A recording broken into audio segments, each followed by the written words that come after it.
Congressional Democrats have decided to join forces with GOP lawmakers to essentially undermine one of the few good things that was accomplished during the Trump administration: an end to surprise medical billing. Now, the legislation passed under the Trump administration, he signed it into law. It's now being implemented by the Biden administration. And it turns out that these corporate Democrats, who are very well funded by individuals who profit off of surprise medical billing, are essentially trying to interpret the legislation in a way that doesn't really give us the full protection as patients that we deserve. So let me give you the details on how this all went down. This was a great piece written by Austin Allman over at The Intercept. A key provision in the No Surprises Act could become a first step toward allowing the federal government to standardize rates for medical procedures covered under private insurance plans, an objective the private healthcare industry, of course, has fought for decades. That's because it is a for-profit system where they would much rather protect their profits than provide the care necessary to keep people alive, healthy and safe. Now, providers and insurers will enter forced arbitration if they cannot agree on the price for treatment. Each side will send the arbiter a payment offer, and the arbiter will pick the offer they think is most fair. Arbiters, and this is the part where there's some battle, arbiters must prioritize the median in-network rate when deciding disputes, forcing providers to justify any departure from their typical rates. The rule effectively stops them from price gouging consumers who are out of network. So let me give you guys more context on this. We've talked about it on the show before, but just as a reminder, there's been an ongoing problem within our healthcare system where an insured individual goes into a hospital to receive treatment or care. And then as they're in that hospital, while they have absolutely no idea, someone who is out of network, some sort of healthcare provider, a doctor, a nurse, an anesthesiologist, someone who is not covered by their health insurance, will provide some portion of that care during that hospital stay or visit. And since that individual is out of network, all of a sudden, the patient gets hit with a surprise medical bill. So this legislation was meant to put a stop to that, to mitigate that. There were caveats in the legislation that were laughable. For instance, if you need to be airlifted to a hospital, this would prevent you from being price gouged by the airlifting ambulance. But if you are given ground transportation by an ambulance, that is not covered by this legislation. I don't know why. It is a weird caveat to it. And I mean, it's the United States Congress. Like, would it be legislation if it didn't have weird loopholes and caveats? But anyway, let me get back to the point of the story. Now, for the most part, this was finally an effort to do something to mitigate surprise medical billing. And it was a bipartisan effort, one of the few things that actually did get done by Congress under the Trump administration. But now, all of a sudden, we're seeing corporate Democrats join forces with the GOP to undermine the very point of the policy to begin with. So last year, in the months leading up to the bill's enactment, opponents filed a flurry of lawsuits claiming that by enforcing the rule in a manner widely viewed as consistent with the text of the legislation, the Biden administration had overstepped Congress's intentions. So the Biden administration is implementing the legislation as it is written. There's an independent arbiter who comes in, and that independent arbiter who resolves the price issue will look at the median cost of the service that the patient is being price gouged for to ensure that the price gouging doesn't happen. These lawmakers, both Democrats and Republicans, are arguing, no, see, that's actually gonna drive down the costs a lot more than we want. More importantly, a lot more than our corporate donors want. Let me give you more. The legal arguments, by the way, in these lawsuits rely on murky case law about congressional intent.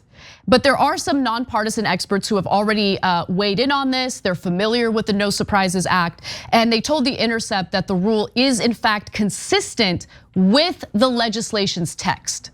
I don't know, I mean, did these corporate Democrats read the legislation that they voted for? I mean, what happened? Are they completely in the dark, or are they just playing stupid now? I mean, obviously, my suspicion is that they're intentionally playing stupid to fit whatever needs their corporate donors want. But here's where Congress does come in to try to sabotage this legislation, which is now a law, by the way, passed. A series of letters and statements by members of Congress from both parties, including Senator Bill Cassidy, a Republican from Louisiana, and Senator Maggie Hassan, a Democrat from New Hampshire, and Representative, oh, look at that, Richie Neal from Massachusetts, has nonetheless sought to support filers' claims. The same ridiculous claims that the Biden administration is implementing this law in a way that wasn't intended by Congress, even though he's implementing it exactly how it should be based on the text in the legislation. In a May letter addressed to HHH Secretary Javier Becerra, Treasury Secretary Janet Yellen, and Labor Secretary Marty Walsh, Senators Hassan and Cassidy, two legislators who actually played major roles in crafting the No Surprises Act, warned the administration against implementing the act's dispute resolution process in a way that favored the median in-network rate. The letter makes an explicit argument for the provider's preferred interpretation of the text. Okay, let's stop right there. But we're gonna bring that graphic back up.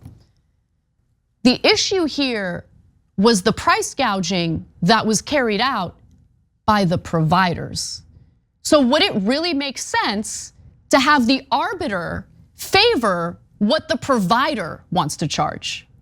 What's the point of the legislation? How stupid is that? But let me continue. Let's put that graphic back up. The letter makes an explicit argument for the provider's preferred interpretation of the text, claiming that legislators, quote, wrote this law with the intent that arbiters give each arbitration factor equal weight and consideration. How about looking at the median cost for the services provided as the best way of determining what a fair price is? That would be a fair way to do it, right? And by the way, we talk about the profit motives for the providers, but there's also an element of private equity greed involved as well. Private equity firms are actually the ones that set up this system where a patient goes to a hospital under the assumption that the patient is going to an in-network hospital and is being treated by in-network nurses and doctors. Private equity firms created the system where an out-of-network provider all of a sudden is in the mix, and that individual, because that individual sees the patient and is not an in-network provider, gets to price gouge. And when they price gouge, who do you think benefits from that? If we're talking about for-profit hospitals and a for-profit model, shareholders are involved, private equity firms are involved, they get to benefit from it as well. This is another case of profits over human lives, profits over people.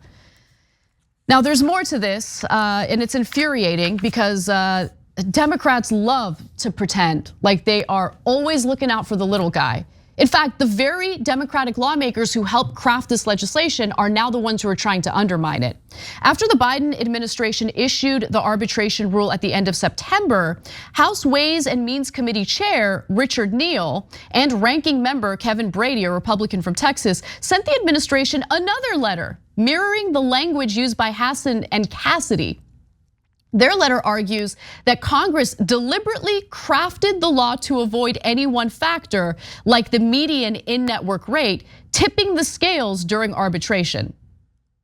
Oh, I mean, God forbid that members of Congress would want to tip the scales in favor of the patient rather than those seeking to profit off of the healthcare system. God forbid. They would never want to do that. I mean, it's incredible because on one hand, yes, they're trying to undermine the very legislation that they crafted in the first place. But more importantly, understand what they're saying in these letters. They're effectively admitting, well, we don't want to tip the scale in favor of the patients. That's not what we were intending to do. When people tell you who they are, believe them. They're telling you exactly who they are. Let's look at this clown next to me, Richie Neal. Anyway, there's more. In November of 2021, a large bipartisan group of House members also sided with providers in the dispute. Representatives Tom Suozzi, a Democrat from New York, Brad Wenstrup, a Republican from Ohio, Raul Ruiz, a Democrat from California, and Larry Bouchon, a Republican from Indiana, led 150 of their colleagues in a letter that claimed to lay out in starkly legalistic terms the congressional intent behind the No Surprises Act, while the letter's signatories, 79 Republicans and 73 Democrats, oh, look at that bipartisanism, how sweet is that, were disproportionately conservative. A few committed progressives like Barbara Lee and Rashida Tlaib also signed.